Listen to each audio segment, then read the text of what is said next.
제 아내가 베스킨 라빈스에서 케이크 데코레이팅 하는 일을 하고 있는데 어제도 보통 일하는 시간보다 한 2시간 정도를 더 일했고 오늘 아침에는 평소보다 2시간 정도 일찍 나간다고 합니다.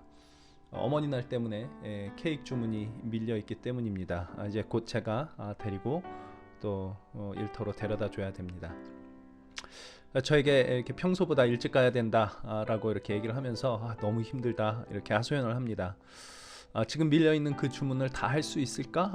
이런 마음. 그러니까 어제 나오면서도 이렇게 주문이 이렇게 쭉 벽에 붙어 있는 거를 보면서 심란한 마음으로 나왔는데 그거 다 할 수 있을까 싶은 마음에 밤잠도 설쳤다고 합니다. 우리 삶은 늘 그렇게 쉽지 않은 것 같습니다. 좋은 날도 물론 있지만 제 아내처럼 해야 할 일이 쌓여 있을 때가 있고 그 일을 해낼 수 있을까라는 두려움과 불안함이 이렇게 마음을 이렇게 힘들게 할 때도 있습니다. 그것은 예수님을 믿든 믿지 않든 모두가 겪는 삶의 현실들입니다.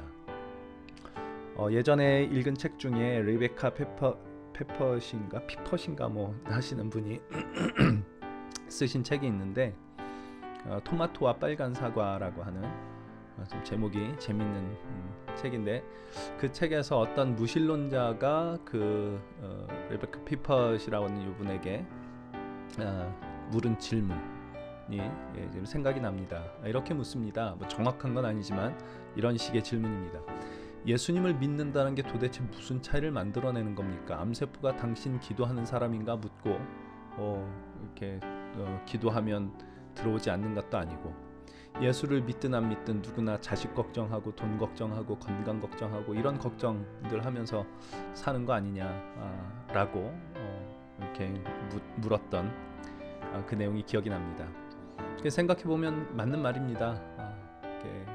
저도 목사인데 자식 걱정하고 돈 걱정하고 건강 걱정하고 하는 일 걱정하고 여러 가지 걱정하면서 삽니다. 예수님을 믿지 않는 자와 다른 게 뭘까?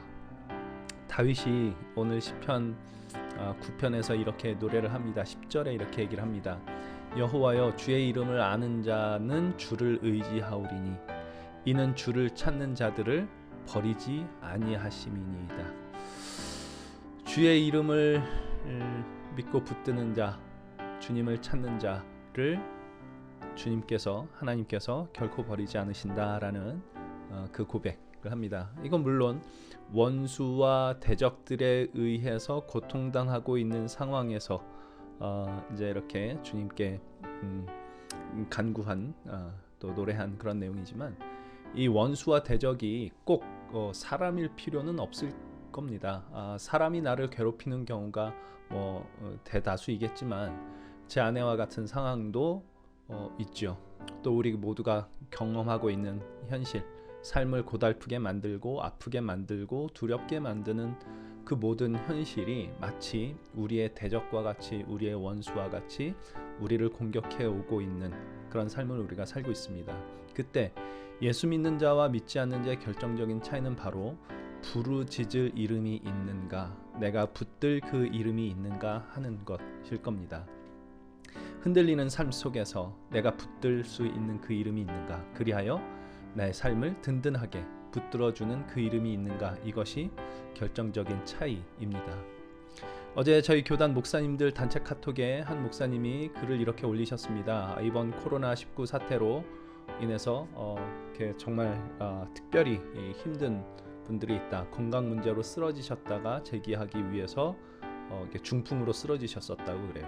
발버둥 치는 과정 중에 지금 이런 일까지 생겨서 정말 너무 어려운 가운데 있는 그런 목사님이 있고 또 시카고에서 근근하게 학업을 이어가던 전도사님이 있는데 이번 일로 인해서 이제 교회의 그 전도사로 있던 그 교회도 사실 많이 힘들어지고 다른 일들도 할 수 없고 뭐 이런 상황들이 되다 보니까 정말 어려운 현실에 부딪혔다. 그래서 십시일반 우리 목사님들이 돈을 모아서 그분들을 도와주실 수 있겠나 이제 이런 카톡에 내용을 올리셨습니다. 그래서 제가 얼마간이라도 이제 보내드리려고 하는데 혹시 이 메시지를 듣는 성도 여러분 중에 돕기를 원하시는 분은 저에게 말씀해 주시면 좋을 것 같습니다. 결코 강요하는 건 아닙니다. 마음 편하게 하실 수 있는 분은 좀 동참해 주시면 좋을 것 같습니다.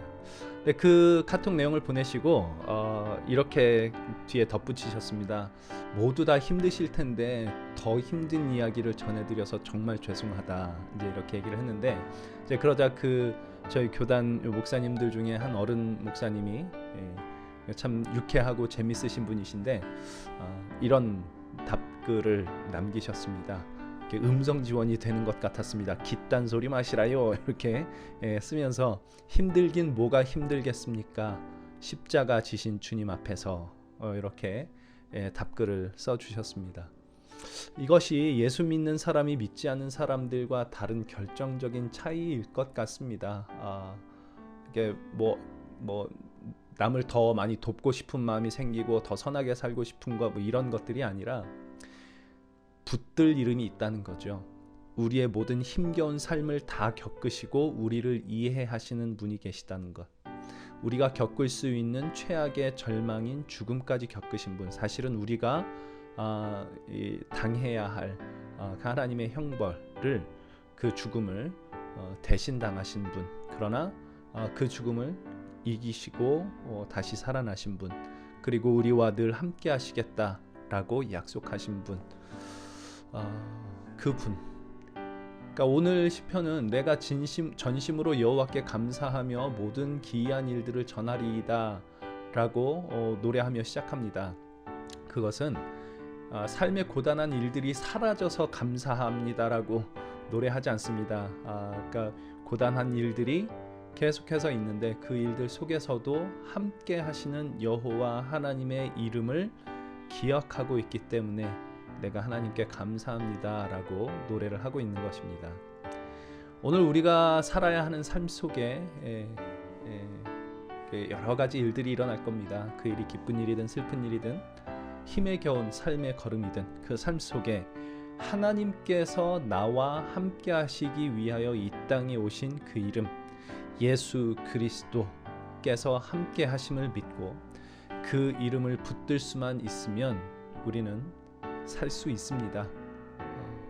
누구든지 주의 이름을 부르는 자는 구원을 받으리라 라고 사도 베드로도 그렇게 선포했고, 바울도 얘기를 했고, 구약의 선지자가 그 얘기를 했고, 모든 믿음의 선조들이 그 이야기를 선포하고 믿고 살아갔습니다.